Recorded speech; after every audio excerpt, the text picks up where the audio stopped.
নমস্কার। গল্পধারায় আপনাদের সকলকে আরও একবার স্বাগত। আমি সমরেন্দ্র। আজকের গল্প বেলগাছের মহাপ্রভু, ষষ্ঠীপদ চট্টোপাধ্যায়। অনেকদিন আগেকার কথা বলছি। হাওড়া জেলার শিবানীপুরে বৈকুণ্ঠ বাড়ুজ্যে নামে এক সদাশয় ব্যক্তি থাকতেন। তিনি ছিলেন অগাধ সম্পত্তির মালিক। যে বাড়িতে তিনি থাকতেন সেই বাড়িকে লোকে রাজবাড়ি বলতো। বলবে নাই বা কেন, এত বড় বাড়ি তখন ওই অঞ্চলে আর একটিও ছিল না। সেই বাড়ির চৌহদ্দির মধ্যে পুকুর, বাগান সবকিছুই ছিল। বৈকুণ্ঠ বাবুকে গ্রামের লোকেরা সমীহ করত, খুব ভক্তি শ্রদ্ধাও করত। তিনি ছিলেন অত্যন্ত সাত্ত্বিক লোক। সামান্য অংশের জমিদারি দেখাশোনা করতেন, আর বাকি সময়টা আফিং খেয়ে বসে বসে ঝিমোতেন। বৈকুণ্ঠ বাবুর রাজবাড়ির বাগানে একটা বেল গাছ ছিল। সেই বেল গাছে এক মহাপ্রভু থাকতেন।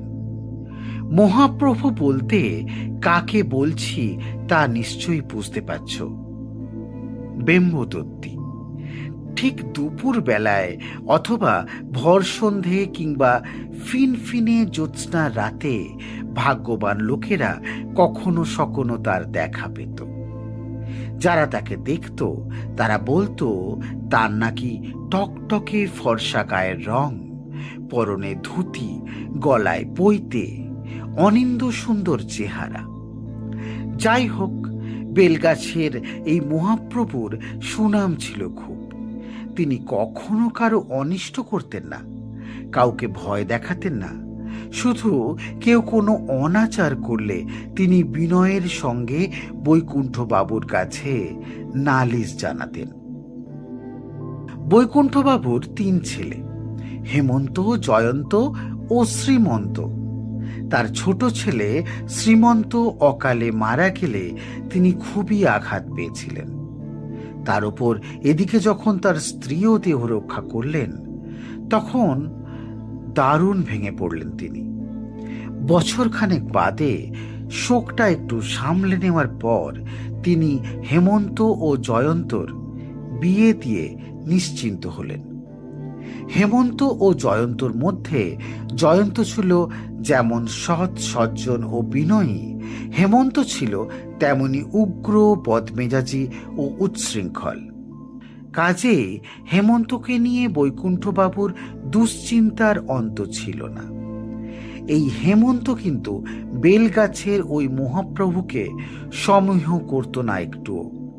তাকে স্বীকারই করত না। সে বলতো ও সব বোম্বদট্টি তম্বদুত্তি আবার কি, সব বাজে যত সব উদ্ভট কল্পনা, ওইসব আবার আছে নাকি। হেমন্তর মনোভাব মহাপ্রভু বুঝতে পারতেন, কিন্তু তার বিশ্বাস উৎপাদনের জন্য তাকে কখনো তিনি দেখাও দিতেন না বা কিছু বলতেনও না। তার অনেক অন্যায় তিনি ক্ষমা করে নিতেন। খুব অসহ্য হলে মাঝে মাঝে অভিযোগ করতেন। একদিন সন্ধেবেলা বৈকুণ্ঠবাবু ঝিম মেরে বসে আছেন। এমন সময় খড়মের শব্দ, খট খট খট। বৈকুণ্ঠবাবু বুঝতে পারলেন মহাপ্রভু আসছেন। কি আদেশ করেন তাই শুনবার জন্য তিনি ব্যাকুল হয়ে উঠলেন। একটু পরেই মহাপ্রভুর কণ্ঠস্বর কানে এলো, বৈকুণ্ঠ। বৈকুণ্ঠবাবু করজোড়ে বললেন, আদেশ করেন প্রভু।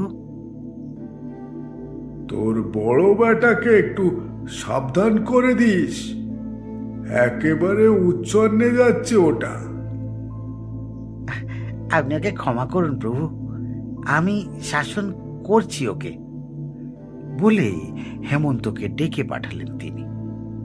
হেমন্ত কাঁচুমাচু হয়ে এসে দাঁড়াতেই বৈকুণ্ঠবাবু বললেন, হতভাগা, কি করেছিস তুই? হ্যাঁ, কি করেছিস? হেমন্ত অবাক হওয়ার ভান করে বলল, কি আবার করব? হ্যাঁ, নিশ্চয়ই কোনো কুকীর্তি করেছিস, না হলে মহাপ্রভু হঠাৎ এসে তোকে সাবধান করে দেওয়ার কথা বললেন কেন? কিছু না করলে উনি কখনো শুধু শুধু অভিযোগ করেন?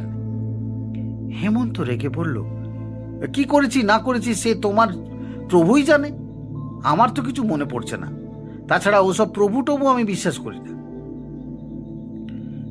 যেই না বলা, বৈকুণ্ঠবাবু অমনি ঠাস করে একটা চড় কষে দিলেন হেমন্তর গালে। বললেন, তার মানে তুই আমাকে অবিশ্বাস করিস? হেমন্ত গালে হাত বুলোতে বলতে বলল, আমি কি তাই বললুম? বৈকুণ্ঠবাবু বললেন, দূর হয়ে যা তুই আমার চোখের সামনে থেকে, যা যা যা এখান থেকে। হেমন্ত চলে গেল। বৈকুণ্ঠবাবু ডাকলেন, ফাগু, ফাগু। বাড়ির পুরাতন ভৃত্য ফাগু এসে বলল, আমাকে ডাকছিলেন কর্তা? হ্যাঁ, একবার যা তো, একটু খোঁজ নিয়ে দেখ তো তোর বরদাবাবু কোথায় কি করেছে, নিশ্চয়ই কোনো অপকর্ম করেছে। ফাগু একটু ঘুরে এসে বলল, কেলেঙ্কারি হয়েছে কর্তাবাবু।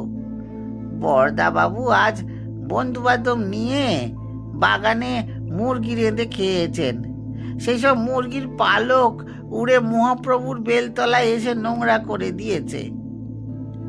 শুনেই লাফিয়ে উঠলেন বৈকুণ্ঠবাবু। হ্যাঁ হ্যাঁ হ্যাঁ, কি রে, সে কি রে, এই সে কি রে, যা যা যা যা যা যা যা যা যা যা, শিগগিরি যা, শিগগিরি যা, গিয়ে পরিষ্কার করে যা যা যা যা, দাঁড়িয়ে থাকিস নি, যা। বলে নিচেও চললেন ফাগুর সঙ্গে। বেলতলায় গিয়ে ঝাঁট ফাঁট দিয়ে সব পরিষ্কার করে ধুনো গঙ্গা জল ছিটিয়ে শুদ্ধ করলেন জায়গাটাকে। তারপর হাত জড়ো করে মহাপ্রভুর উদ্দেশ্যে প্রণাম করলেন। হাজার হলেও ওরা হলেন অলৌকিক শক্তির ধারক। একবার যদি অসন্তুষ্ট হন তাহলে কি রক্ষে থাকে? একদিন দুপুরবেলা হেমন্তর বউ অর্থাৎ এ বাড়ির বড় বৌমা পুকুরে গেছে স্নান করতে। হঠাৎ চারদিক থেকে ফুলের গন্ধ ভেসে এলো। বুক ভরে নিঃশ্বাস নিয়ে বড় বৌমা জল সপসপে কাপড়ে ঘাটের সিঁড়ি বেয়ে উপরে উঠছে। এমন সময় কে যেন বলল, কাপড়টা একটু নিংড়ে নে মা, না হলে গায়ে জলের ছিটে লাগবে। বড় বৌমার সর্বাঙ্গে কাঁটা দিয়ে উঠল। ভয়ে ভয়ে মুখ তুলে দেখল এক দিব্য পুরুষ খড়ম পায়ে ঘাটের সিঁড়ি বেয়ে প্রশান্ত বদনে নেমে আসছেন। তবে দৃষ্টি তার বৌমার দিকে নয়, পুকুরের জলের দিকে। বড় বৌমা অত্যন্ত বুদ্ধিমতী মেয়ে, তাই সে মহাপ্রভুকে চিনতে ভুল করল না। তাড়াতাড়ি কাপড় নিংড়ে ভয়ে কাঠ হয়ে দাঁড়িয়ে রইল। মহাপ্রভু থমকে দাঁড়ালেন, বললেন, ভয় পেলি মা? ভয় কি? তুই না মনে মনে আমাকে দেখতে চেয়েছিলি? সন্ধেবেলা দেখলে যদি ভয় পাস তাই দুপুরে দেখা দিলাম। যা, চলে যা, যা। বড় বৌমা অবাক হয়ে চেয়ে রইল মহাপ্রভুর দিকে। মহাপ্রভুর জ্যোতির্ময় রূপ দেখে স্তব্ধ হয়ে গেল সে। এই নাকি ব্রহ্মদত্তি? ওরে বাবা, না মানুষ না দেবতা, অথচ মানুষের মতন চেহারা, কিন্তু ছায়া ছায়া, যেন আয়নার ছবির মতো, যাকে ধরা বা ছোঁয়া যায় না। বড় বৌমাকে এইভাবে অপলকে চেয়ে থাকতে দেখে মহাপ্রভু বললেন, বেশি দেখিস না মা, পিছন ফিরেও তাকাস না, না হলে আমি যখন মিলিয়ে যাব তখন দারুণ ভয় পেয়ে যাবি। বড় বৌমা আর কোনো দিকে না তাকিয়ে তাড়াতাড়ি ঘরে চলে এলো। এসে হেমন্তকে বলল, এই শোনো না, এই তুমি যে বলো মহাপ্রভু নেই, সব মিথ্যে জানো। আমি আজ নিজের চোখে তাকে দেখেছি, শুধু দেখেছি নয়, তার সঙ্গে কথাও বলেছি। তাই নাকি? সত্যি বলছি। হেমন্ত বিদ্রুপ করে বলল, এইসব আবল তাবল বগলে দেব একদিন গাছটা কেটে। যত সব। বড় বৌমা সভয়ে বলল, না না না, ও কাজ করো না, তোমার দুটো পায়ে পড়ি। সেদিন থেকে বড় বৌমা মনে মনে মহাপ্রভুকে দারুণ ভক্তি করতে লাগলো। সব সময় চারিদিক পরিষ্কার পরিচ্ছন্ন রাখত সে। মাঝে মাঝে মহাপ্রভুর দেখাও পেত। কখনো দেখত মহাপ্রভু বেল গাছে মিলিয়ে যাচ্ছেন, কখনো বা খড়ম পায়ে ঘাটে নামছেন। রাত্রিবেলা ছাদের ওপর গড় গড় করে মহাপ্রভুর ভাঁটা খেলার শব্দ শোনা যেত।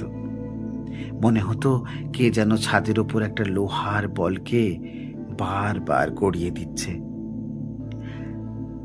আর একদিনের কথা, বৈকুণ্ঠবাবু সন্ধ্যের সময় আফিংয়ের নেশায় আচ্ছন্ন হয়ে আছেন। এমন সময় মহাপ্রভু এলেন। বৈকুণ্ঠ, বৈকুণ্ঠ! আগে বলুন প্রভু। তোদের মেজ বউটার কি কোনো কাণ্ডজ্ঞান নেই? হ্যাঁ, দেখ দেখি ঘাটটাকে কেমন নোংরা করে এলো। জানে তো এই সময় আমি ঘাটে বসে আর্নিক করি।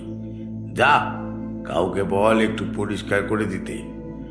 আর কাজের মেয়েটাকেও বলে দিবি এঁটো বাসনগুলো যেন ও খাটে না মাজে। মহাপ্রভু চলে গেলেন। সঙ্গে সঙ্গে ডাক পড়ল মেজ বৌমার। মেজ বৌমা অর্থাৎ বৈকুণ্ঠবাবুর মেজ ছেলে জয়ন্তর বউ। ডাকা মাত্রই মেজ বৌমা এলো। এসে শ্বশুরকে প্রণাম করে বলল, আমাকে ডাকছেন বাবা? হ্যাঁ হ্যাঁ মা, তোমার কি এ বাড়িতে থাকার খুব অসুবিধা হচ্ছে? মেজ বৌমা মাথা হেঁট করে দাঁড়িয়ে রইল। সে বুঝতে পারল নিশ্চয়ই কোনো অপরাধ হয়েছে তার। শ্বশুর মশাই রেগেছেন, না হলে এ কথা তিনি বলতেন না। বৈকুণ্ঠবাবু আবার বললেন, কি হলো, উত্তর দিলেন না যে? উত্তর দেবে কি? মেজ বৌমার তখন তো গলা শুকিয়ে উঠেছে। বৈকুণ্ঠবাবু এমনিতে ভালো মানুষ হলেও রাগলে কি কারণ নন, রাগলে তিনি কারণ নন। মেজ বৌমা বলল, আমি কি কোনো অন্যায় করেছি বাবা? বৈকুণ্ঠবাবু কঠিন গলায় বললেন, তুমি ঘাটে গিয়েছিলে? মেজ বৌমা চমকে উঠে ছিপ কেটে বলল, এ মা, হে বাবা। আমি বারবার বলেছি ঘাট সবসময় পরিষ্কার রাখবে। বড় বৌমাকে দেখেও তো শিখতে পারো না। যাও, তুমি গিয়ে ঘাটটা পরিষ্কার করে দিয়ে এসো। মেজ বৌমা কাঁপা কাঁপা গলায় বলল, আমার ভয় করছে বাবা, আপনি একটু ফাগুকে বলুন না। ভয় কি? যাও, কিচ্ছু বলবে না উনি। ততক্ষণে বড় বৌমাই চলে গেছে। গিয়ে নিজে হাতে ঘাট পরিষ্কার করে দিতেই খড়ম খটখটিয়ে নেমে এলো মহাপ্রভু। কথাটা উঠল হেমন্তর কানে। বদমেজাজি হেমন্ত রেখে বলল, তোমরা কি ভেবেছো বলো তো? যত সব আজগুবি ব্যাপার নিয়ে মাতামাতি করছো বাড়ি শুধু লোক। আসলে বাবা নোংরা একদম দেখতে পারেন না, তাই নিজের আদেশটা মহাপ্রভুর নাম দিয়ে ওইভাবে চালান, আর তোমরাও তাই বিশ্বাস করছো। বড় বৌমা বলল, না, আমরা পারিশুদ্ধ লোক মোটেই আজগুবি ব্যাপার নিয়ে মাতামাতি করছি না। তুমি বিশ্বাস না করো, নাই করলে আমরার কি? আমি নিজেদের চোখে তো দেখেছি, একবার নয় একাধিকবার দেখেছি। তিনি কথাও বলেছেন আমার সঙ্গে। অতএব তুমি চুপ করে থাকো। হেমন্ত হেসে বলল,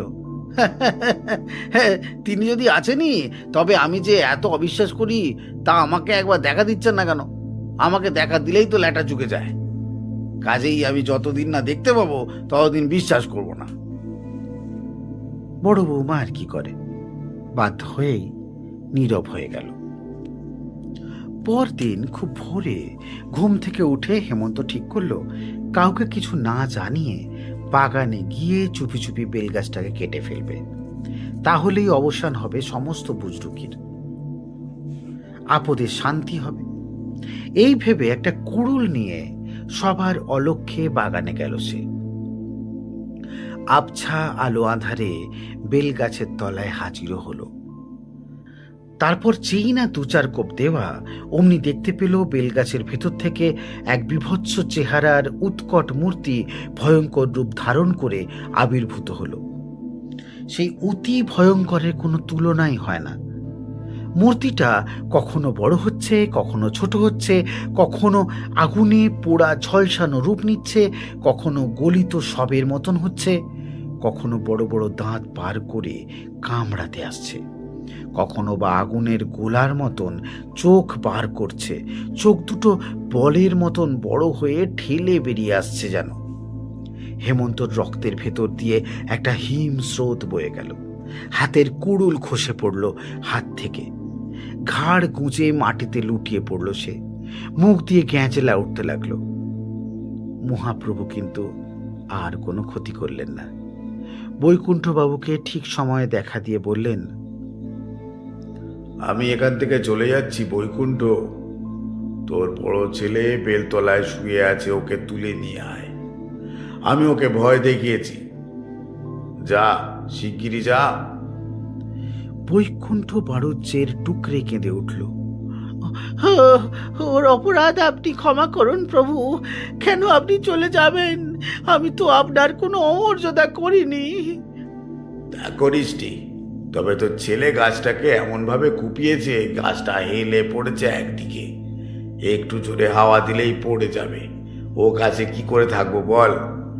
তাছাড়া তোরও তো দিন শেষ হয়ে এসেছে। সামনের মহাষ্টমীর দিন যেতে হবে তোকে। এই বলে মহাপ্রভু চলে গেলেন। খবর পেয়ে সংজ্ঞাহীন হেমন্তকে সকলে মিলে ধরাধরি করে ঘরে নিয়ে এলো। তারপর থেকে কি রকম যেন হয়ে গেল হেমন্ত। সামান্য একটু মাথার গোলমালও দেখা দিল। বৈকুণ্ঠ বাড়ুজ্যেও সে বছর মহাষ্টমীর দিন সন্ধি পূজা অন্তে দেহ রক্ষা করলেন। মহাপ্রভুর কৃপালাভ থেকে বঞ্চিত হওয়ার ফলেই হোক বা যে কোনো কারণেই হোক, শিবানীপুরের সেই সম্পত্তি হেমন্তরা রাখতে পারল না। ভাইয়ে ভাইয়ে মামলা মকদ্দমা করে একেবারে সর্বশান্ত হয়ে গেল। সর্বশান্ত হওয়ার পর হেমন্ত সপরিবারে কাশী চলে গেল। জয়ন্তও চলে গেল শিয়া খালার কাছে কোনো এক গ্রামে। পড়ে রইল পিতৃপুরুষের ভিটে। সেখানে ধুনো গঙ্গা জল দেওয়ারও আর কেউ রইল না। শিবানীপুরে বাড়ুজ্যেদের ভিটেতে এখন ঘুঘু চড়ে। বৈকুণ্ঠ বাড়ুজ্যের পুরনো বাড়ির ধ্বংসস্তূপে এখন আর কোনো মহাপুরুষের আবির্ভাব হয়েছে কিনা তা অবশ্য জানা নেই। আবার নতুন গল্প নিয়ে শীঘ্রই হাজির হব। চ্যানেলে নতুন হলে এমনই মনের মতন গল্প শুনতে সাবস্ক্রাইব করুন আমাদের চ্যানেল। ভালো লেগে থাকলে লাইক করুন। কমেন্টে আপনাদের মতামত জানাতে ভুলবেন না। ধন্যবাদ।